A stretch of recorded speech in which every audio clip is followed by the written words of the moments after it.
The kingdom rejoiced at the royal wedding, but not everyone celebrated with pure intentions. The new queen, once an ordinary woman, had schemed her way into power, ensuring that her stepdaughter was cast aside, forgotten, and left to suffer.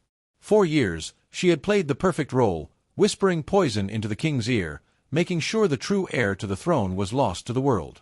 She thought she had won. She thought no one would ever challenge her reign.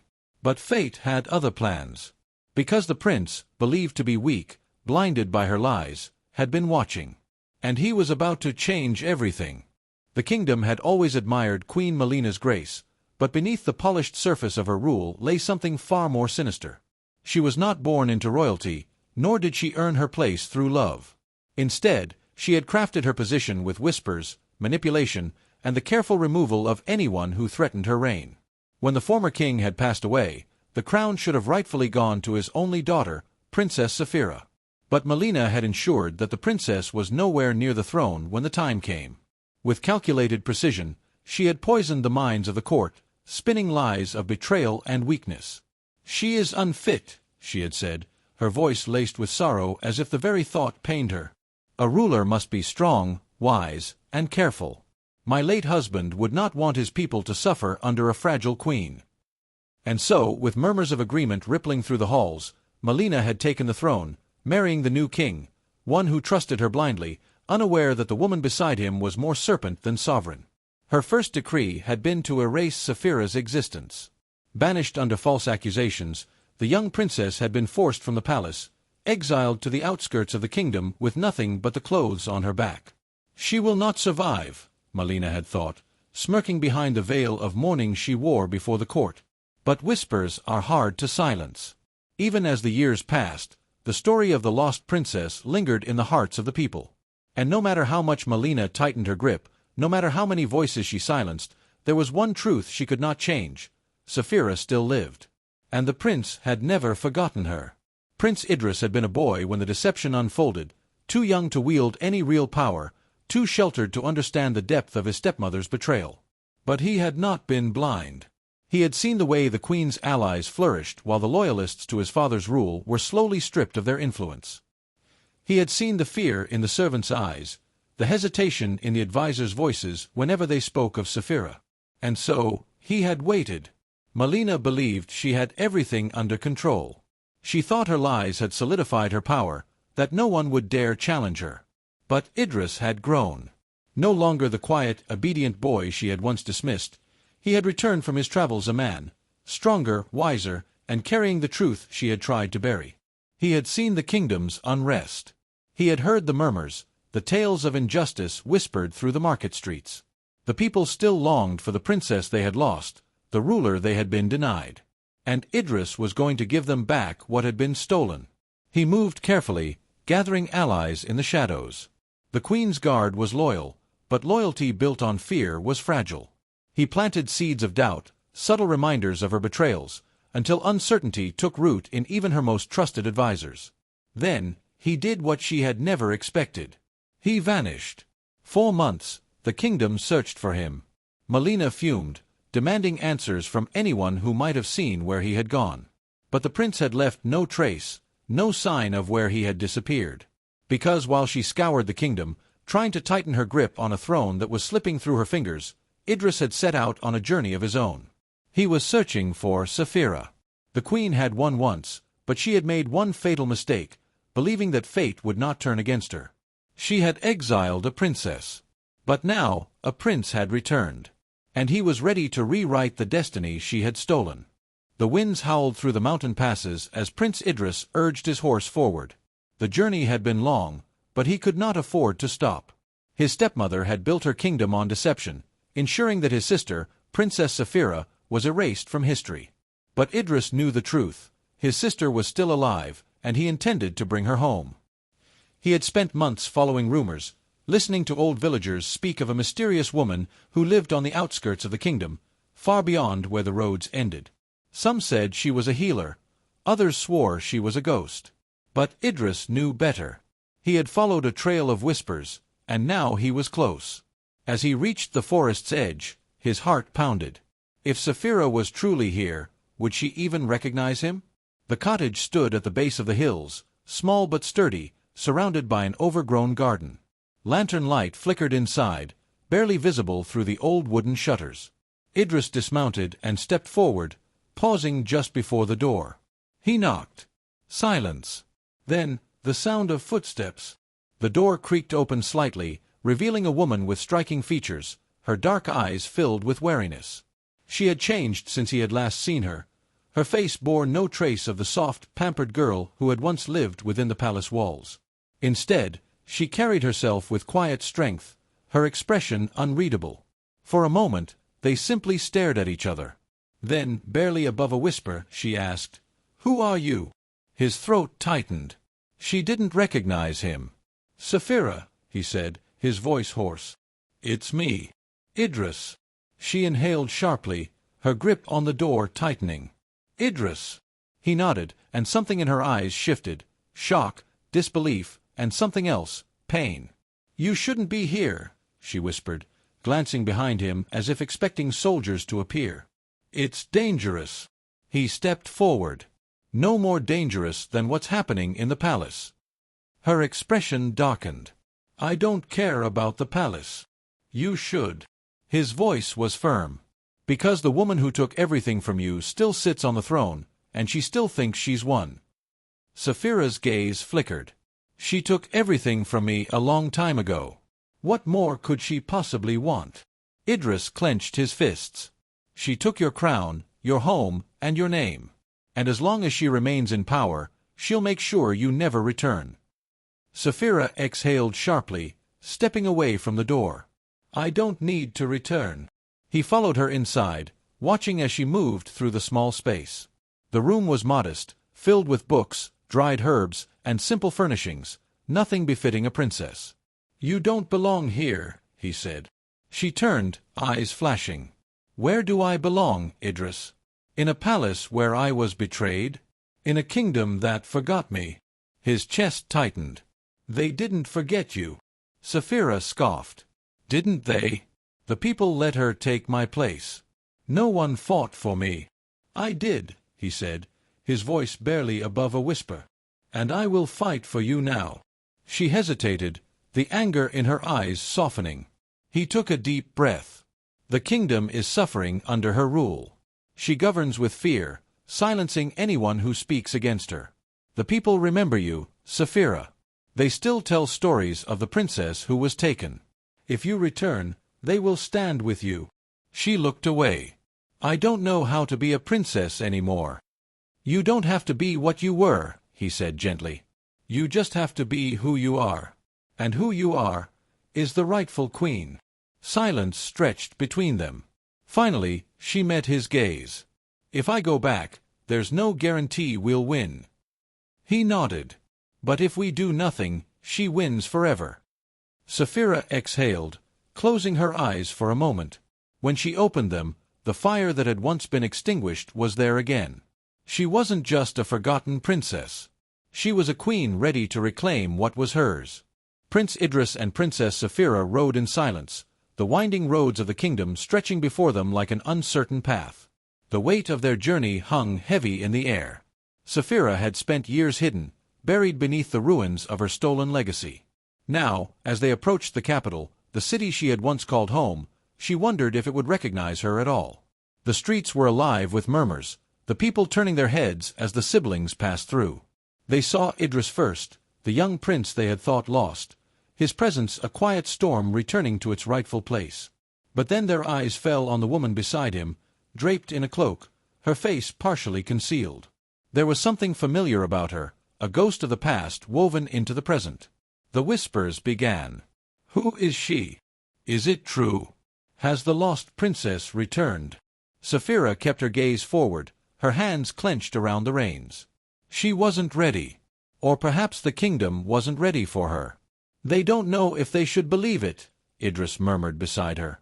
"But they will." Saphira exhaled sharply. "What if they don't?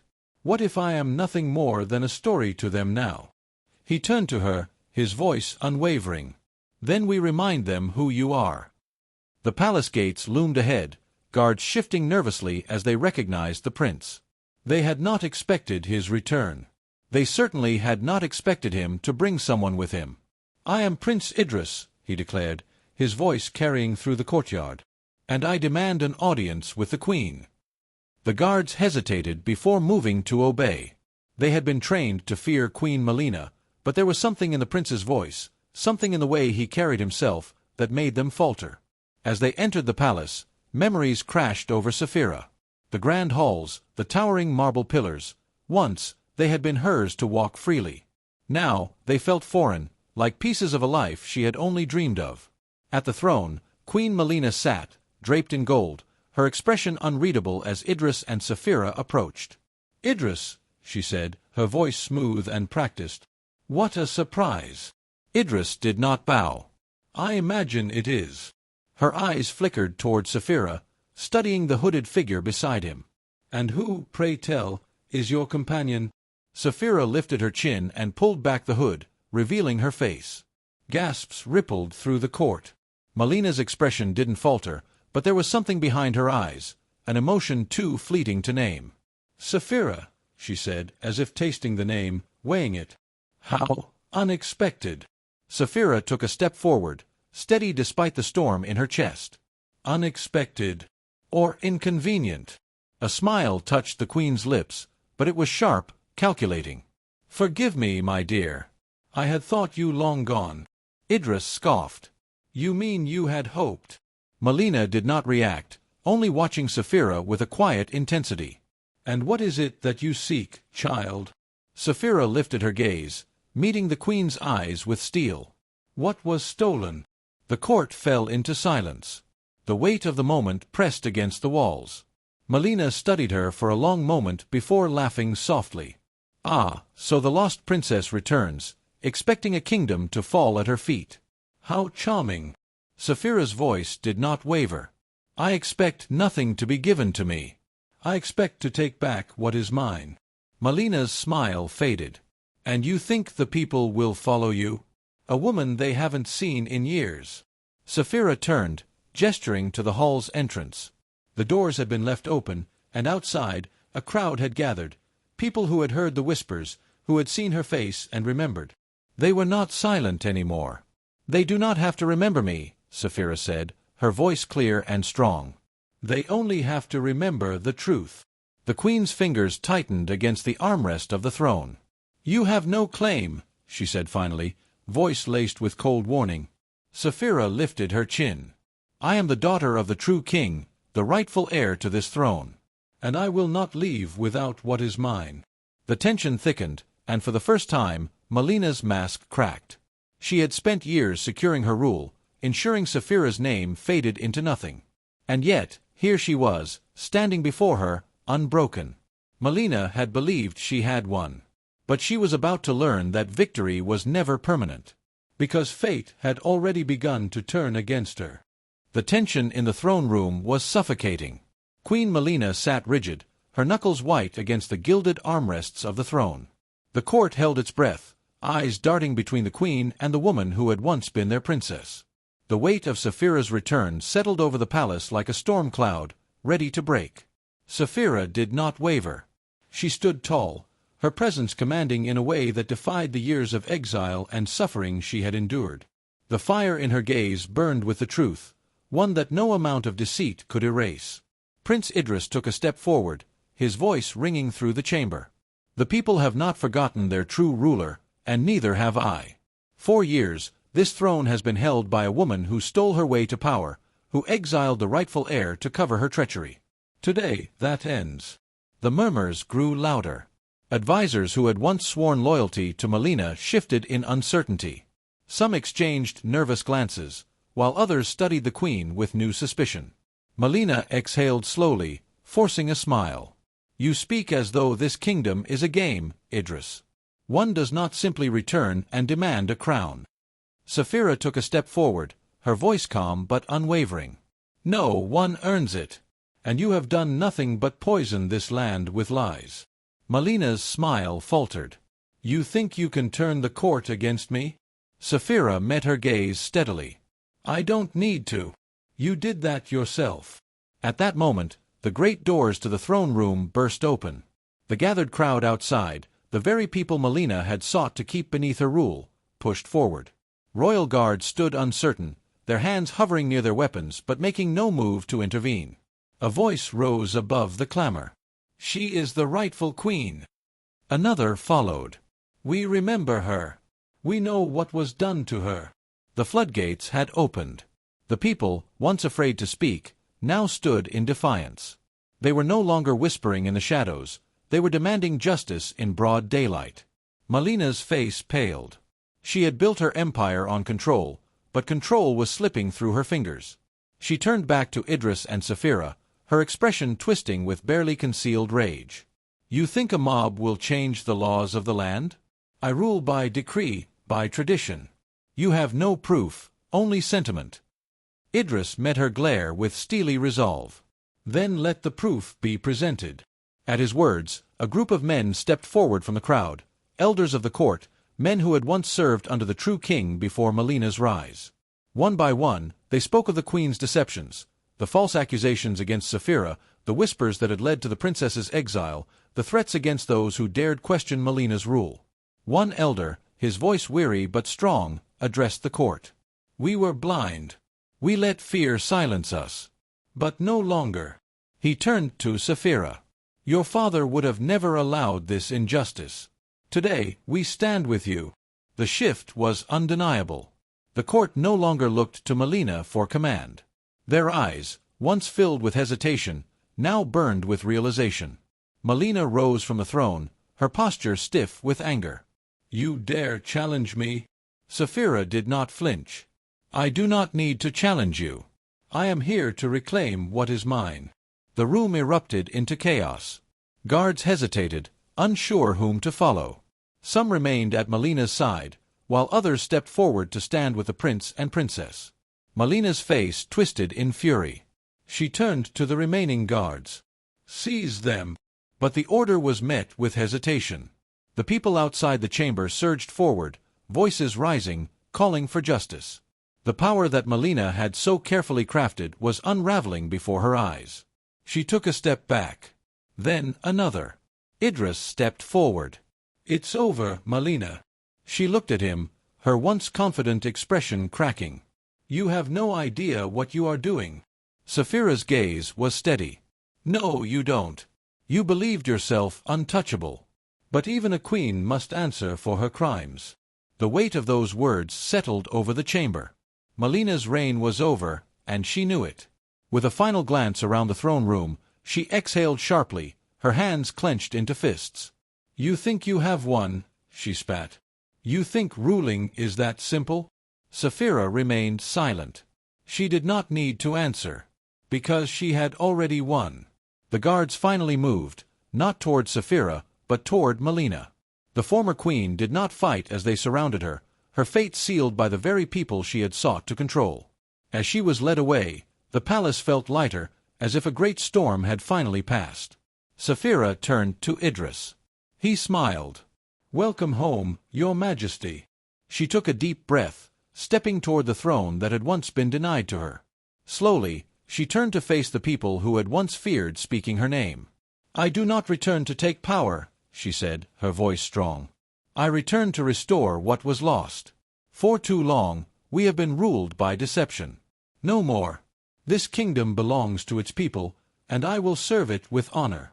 The cheers echoed through the palace, shaking the walls with their force. Justice had been served. The true queen had returned.